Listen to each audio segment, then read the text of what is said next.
இரண்டு ஓட்டுநர்கள் சுமார் 2 கிலோமீட்டர் தூரத்திற்கு ஒருவரை ஒருவர் துரத்தி சென்று மோதலில் ஈடுபட காரணமான ஒரு விபத்து குறித்து கெடாகொளமுடா போலீசார் விசாரணை நடத்தி வருகின்றனர். பிற்பகல் 1:35 மணியளவில் நிகழ்ந்த அச்சம்பவத்தில் டொயோட்டா கொரோலா காரோட்டி நீசான் கிராண்ட் லிவினா காரை மோதி தள்ளினார். இதையடுத்து கிராண்ட் லிவினா ஓட்டுநர் டொயோட்டா கொரோலா காரை 1 கிலோமீட்டர் தூரத்திற்கு துரத்தி சென்றார்.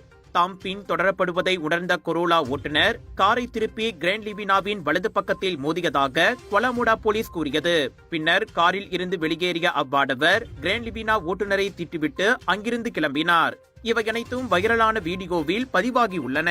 இந்நிலையில் ஆபத்தாக வாகனம் ஓட்டியது தொடர்பில் அவ்விருவரும் விசாரிக்கப்படுகின்றனர். குற்றம் நிரூபிக்கப்பட்டால் அதிகபட்சம் 5 ஆண்டுகள் சிறை தண்டனையும் 15,000 ரிங்கிட் அபராதமும் விதிக்கப்படலாம். விலையோ மலிவு, செலவோ குறைவு, தரமோ உயர்வு, மனமோ நிறைவு.